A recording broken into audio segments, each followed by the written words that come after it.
Halo teman-teman, Assalamualaikum warahmatullahi wabarakatuh. Kembali lagi dengan Pojok Jurat. Jadi pada kesempatan kali ini nyambung di video beberapa hari yang lalu ya. Ini berkaitan tentang klaim barang kurang di Shopee yang sekarang ini jadi makin ribet ya. Memang kalau dari Shopee-nya jadi lebih cepat. Jadi kalau dulu pembeli mengajukan klaim kurang barang ataupun juga pengen pengembalian, lalu kita review. Dan setelah kita komplainkan, misal kita tidak setuju gitu ya, kita komplainkan tambah dengan bukti-bukti, Shopee akan melihat dan baru akan muncul keputusannya seperti apa. Nah, yang sekarang ini berbeda ya teman-teman ya, karena sekarang dari pembeli langsung Shopee ini apa itu istilahnya memberikan keputusannya seperti apa, baru kita bisa komplain. Nah, permasalahannya adalah ini ada teman kita juga barang rusak diterima pembeli padahal dari gudangnya ini bagus, barang dari kita itu bagus, terus tiba-tiba sampai pembeli itu rusak, entah karena kena konveyor, entah karena handling di jasa kirimnya kurang bagus, ataupun juga pecah di perjalanan. Ini biasanya kalau datang dalam kondisi yang seperti itu, maka kita yang akan kena teman-teman. Karena apa? Karena waktu pembeli mengajukan pengembalian itu yang ada hanya pengembalian dana teman-teman. Ini benar-benar merugikan kita sebagai penjual ya teman-teman ya.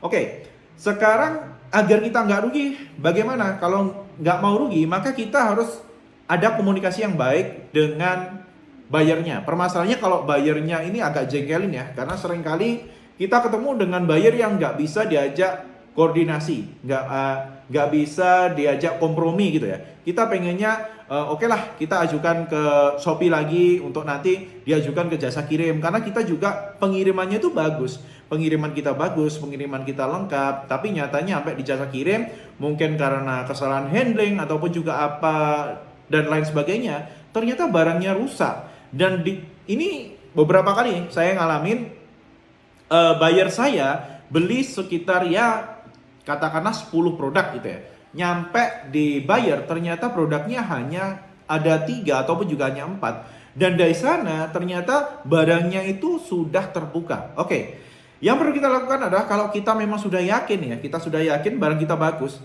kita foto produk waktu kita packing.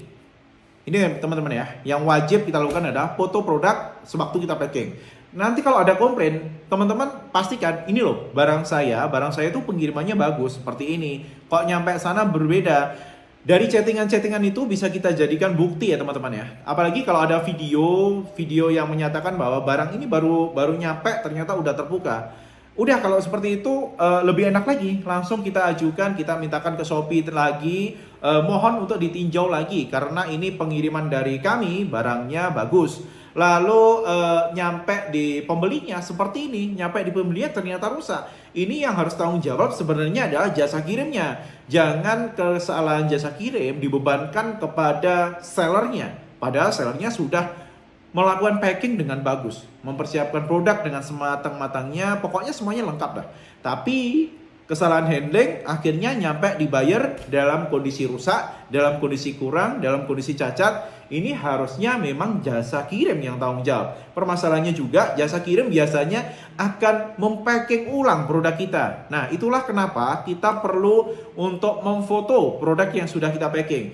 Permasalahannya adalah gini, produk kita, orderan kita nggak 1-2 nih mas. Produk kita banyak nih. Di atas dari tempat packing kita, usahakan ada CCTV. Kenapa? Dari CCTV itu bisa kita gunakan sebagai bukti. Loh, ini loh produknya ini handlingnya seperti ini, packingannya seperti ini. Kok nyampe sana bisa berubah? Itu bisa kita jadikan bukti kepada Shopee agar digunakan untuk diajukan kepada jasa kirim. Oke teman-teman ya, sebenarnya caranya simpel aja seperti itu. Tapi kalau teman-teman nggak punya video ataupun juga foto waktu packing, ya sudah, maka kita akan mengalami kerugian yang cukup besar ya. Yang pertama, packingnya rugi, lalu produknya rugi, pengembaliannya, ongkos kirimnya juga rugi lagi. Ini cukup banyak ya, karena memang peraturan yang baru ini sebenarnya merugikan kita sebagai seller. Kalau dari buyer sih lebih diuntungkan. Yang penting bagaimana cara kita komunikasi dengan buyer sebisa mungkin agar buyer juga mendukung kita, membantu kita untuk penyelesaian itu bisa diselesaikan dengan cara yang win-win solution ya. Karena memang ya nggak setiap barang yang kita kirim akan sampai sesuai dengan apa yang kita kirimkan.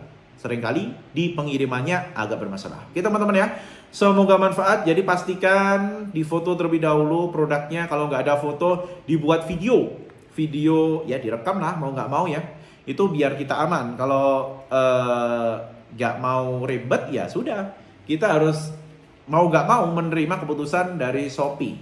Yang terkesan sebenarnya keputusannya cukup sepihak. Oke teman-teman ya, semoga manfaat dan wassalamualaikum warahmatullahi wabarakatuh.